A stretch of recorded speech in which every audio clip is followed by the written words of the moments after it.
Fala galera, tudo tranquilo? Mais uma vez, professor Rafael Gama, professor de Geografia. Vamos trabalhar aqui para poder concluir o módulo de urbanização brasileira, a questão dos problemas urbanos, relativo principalmente às grandes cidades do Brasil.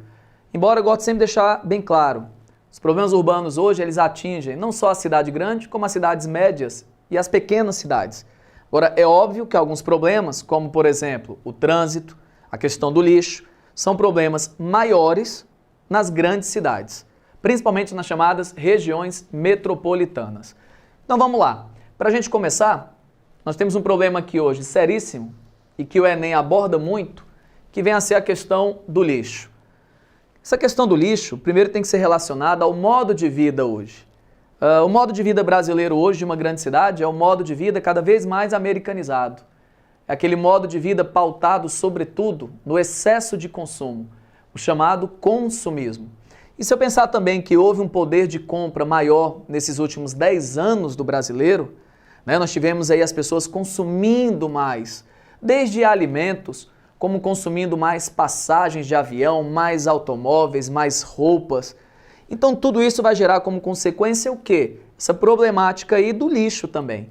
Se eu tenho maior consumo de produtos, eu vou ter maior geração de lixo, teoricamente. Óbvio que não há um determinismo nisso, mas quase sempre é isso que acontece. Então vamos lá.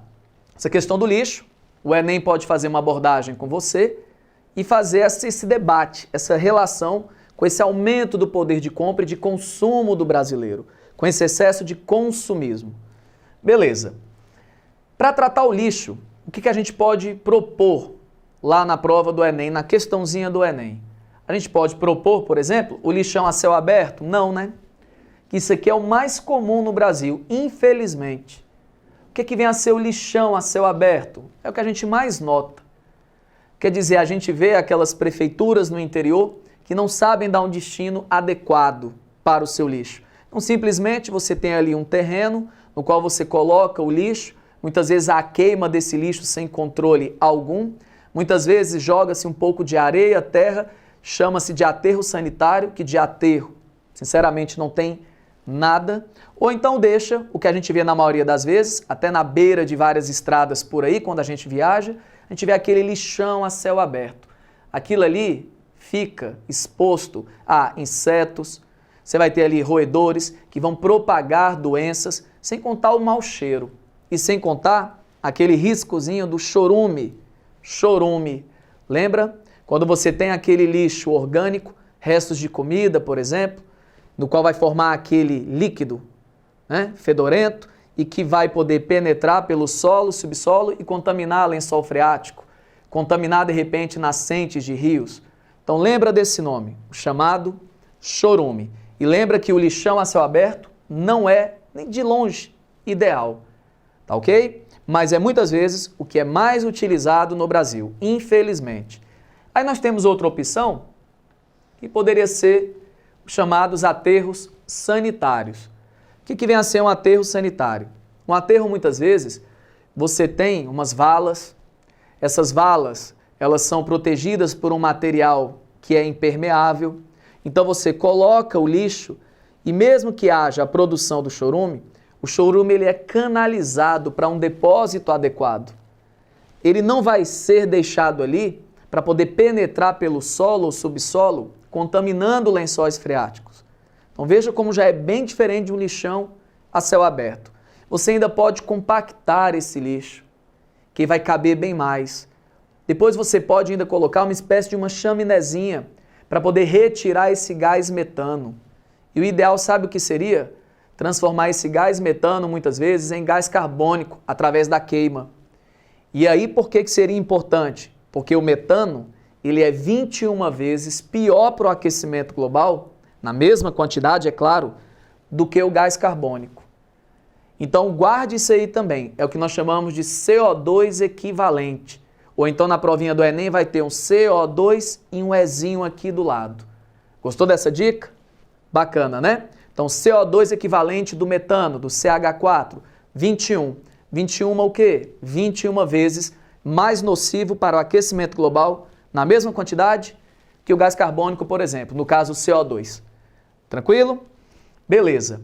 Então, o aterro sanitário, veja como ele é muito mais científico, veja como ele é muito mais pensado, preparado. Não tem nem comparação.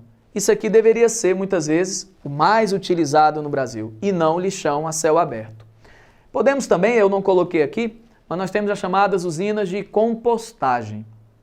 Compostagem.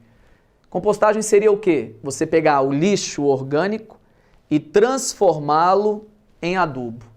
Fica legal também, né? E por fim, nós poderíamos ter também a questão da reciclagem do lixo. Então, eu estou te dando aqui 3 propostas muito boas, que vão ser o aterro sanitário, eu vou ter aí também, fora esse aterro, a compostagem, e vou ter a possibilidade da reciclagem. Então, aterro sanitário, compostagem e reciclagem. Beleza? Tranquilo? Vamos lá. Outro problema grave do Brasil, a chamada ocupação das áreas de risco. Então, é outro problema urbano sério. E se torna um problema social, só que ao mesmo tempo um problema ambiental. Então, aqui é um problema duplo, porque ele vem a ser um problema socioambiental. E essa ocupação de áreas de risco, muitas vezes, se dá por quê? Primeiro, porque o poder público, muitas vezes, não faz o seu papel. E segundo, essa ocupação aqui, muitas vezes, ocorre até em áreas de preservação. Inclusive, em algum momento, em áreas de preservação permanentes, as chamadas APPs, como é possível? Mas é o que a gente fala, né? Já que o poder público fica ausente, muitas vezes a população de baixa renda, sem instrução alguma, não tem muita opção e vai ocupar essas determinadas áreas. Áreas essas que no Brasil a gente vê muito, as encostas. Então a gente vê muito deslizamento no Brasil. Morro do Bumba, um tempo atrás, lá no Rio de Janeiro, que você tinha uma espécie de um lixão no morro, que desceu, veio todo abaixo, matando várias famílias. Então isso é um problema muito comum, tá? A gente nota também problemas de enchentes. A gente nota nas favelas, quando tem aqueles grandes incêndios, porque o material muitas vezes é muito inflamável. Você tem ali muito papelão, você tem muita madeira nos barracos. Então quando você tem uma faísca ali, instalação elétrica também muito mal feita, qualquer coisinha o fogo se espalha rápido demais. Então isso é outro problema também que nós temos. Beleza? E por fim, nós temos aqui como problema social das grandes cidades brasileiras, a chamada especulação imobiliária. Professor, o que é especular? É você achar que alguma coisa vai acontecer. Especulação imobiliária é você comprar aqui um terreno, por exemplo, ou uma casa, e achar que daqui a 5, 10, 15 anos ela vai estar custando 2 vezes, 3 vezes, que você vai ganhar muito dinheiro, praticamente sem ter trabalho algum, né?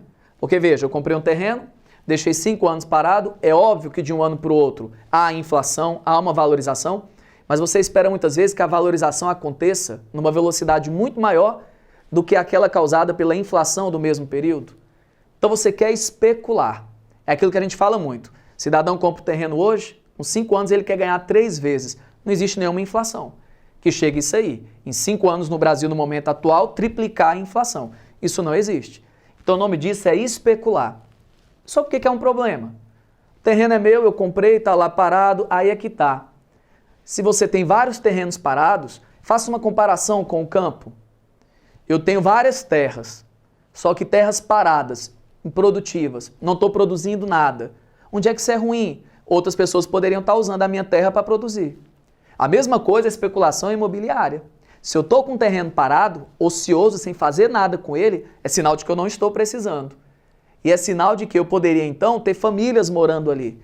De repente, o poder público comprar aquele terreno, indenizar e fazer ali um conjunto habitacional, alguma coisa do tipo.